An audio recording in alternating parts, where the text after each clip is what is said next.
A border sovereign is the occult force, a threshold guardian of the earth scenes beyond. She has canalized the outbreaks of the gods and cut through the vistas of intuitive sight a long road of shimmering discoveries. The worlds of a marvelous unknown were near. Behind her, an ineffable presence stood. Her reign received their mystic influences. Their lion forces couched beneath her feet. The future sleeps unknown behind their clothes. Abysms infernal gaped around the soul's steps and called to its mounting vision peaks divine, an endless climb, an adventure of the idea. There tirelessly tempted the explorer mind, and countless voices visited the charmed ear. 1,000,000 figures passed and were seen no more.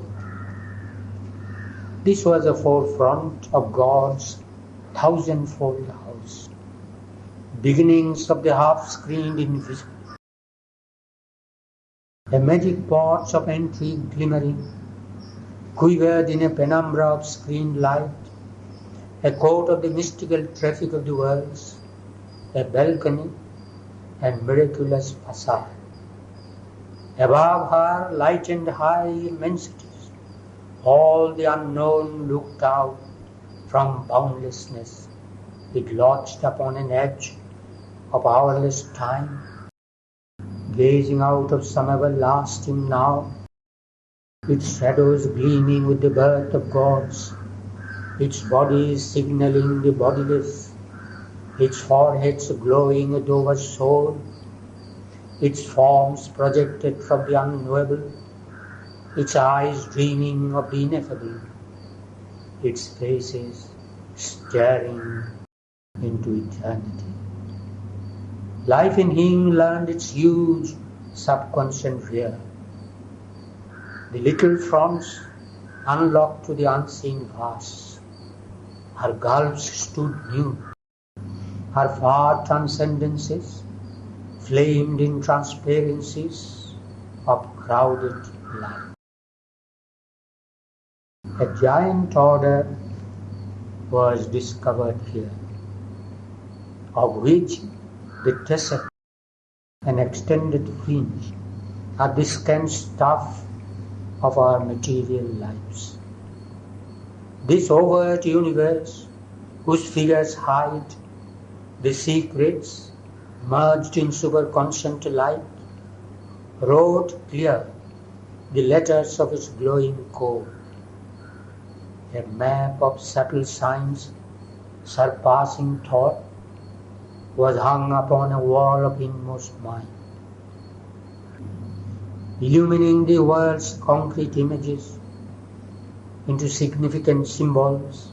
By its gloss, it offered to the intuitive exegete its reflex of the eternal mystery, ascending and descending twixt life's poles, the serried kingdoms of the graded law, plunged from the everlasting into time, then glad of a glory of multitudinous mind, and rich with life's adventure and delight, and back to the beauty of matter's shapes and hues, climbed back from time into undying self. Up a golden ladder carrying the soul, tying with diamond threads the spirit's extremes. In this drop from consciousness to consciousness, each leaned on the occult inconscious power, the fountain of its needed ignorance, arch mason of the limits by which it lives. In this soul from consciousness to consciousness, each lifted tops to that from which it came, origin of all that it had ever been, and home of all that it could still become. An organ scale of the eternal acts, mounting to their climax in an endless calm, basis of the many-visaged wonderful, predestined stadia of the evolving way, measures of the stature of the growing soul, they interpreted existence to itself, and mediating twixt the heights and deeps, united the veiled myriad opposites, and linked creation to the ineffable. A last high world was seen, where all worlds meet. In its summit gleam, where night is not, nor sleep, the light began of the Trinity Supreme. All there discover what it seeks for here. It freed the finite into boundlessness and rose into its own eternities. The inconscient found its heart of consciousness, the idea and feeling, groping in ignorance, at last clutched passionately the body of truth. The music, born in matter's silences, plucked and nude out of the ineffable's fathomlessness the meaning it had held but could not voice. The perfect rhythm, now only sometimes dreamed, an answer brought to the torn earth's hungry needs, rending the night that had concealed the unknown, giving to her lost, forgotten soul. A grand solution closed the long impasse in which the heights of mortal effort end. A reconciling wisdom looked on life. It took the striding undertones of mind and took the confused refrain of human hopes and made of them a sweet and happy chord. It lifted from an underground of pain the inarticulate murmur of our lives and found for it a sense illimitable. A mighty oneness, its perpetual theme. It caught the soul's faint, scattered utterances, read hardly twixt our lines of rigid thought, or mid this drowse and coma on matter's breast, heard like disjointed mutterings in sleep.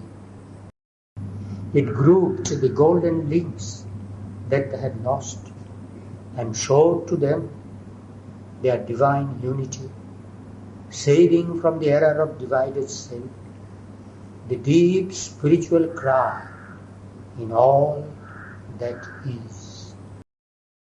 All the great words that toiled to express the One were lifted into an absoluteness of light, an ever-burning revelation's fire, and the immortality of the eternal voice.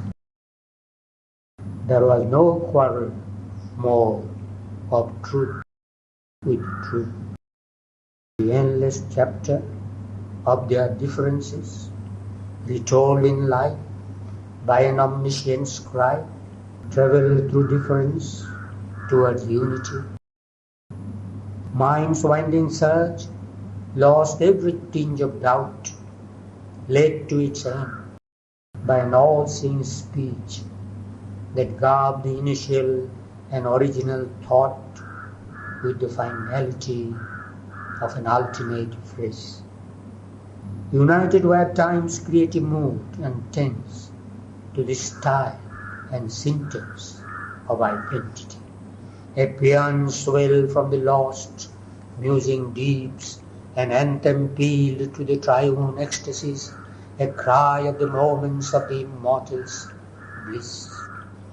as if the strophes of a cosmic ode, a hierarchy of climbing harmonies, peopled with voices and with visages, aspired in a crescendo of the gods, from matter's abysses to the spirit's peace. Above where the immortals changeless seats, white chambers of dalliance with eternity, and the stupendous gates of the alone. Across the unfolding of the seas of self appeared the deathless countries of the One. A many miracled consciousness unrolled, vast aim and process and unfettered norm, a larger nature's great familiar rose, affranchised from the net of earthly sense, calm continents of potency were glimpsed, homelands of beauty shut to human eyes, half seen at first through wonders gleaming lids, surprised the vision with felicity. Sunbells of knowledge, moonbells of delight, stretched out in an ecstasy of whitenesses beyond our indigent corporeal reach. There he could enter, there a while abide, a voyager upon uncertain routes, fronting the viewless danger of the unknown, adventuring across enormous realms, he broke into another space and time.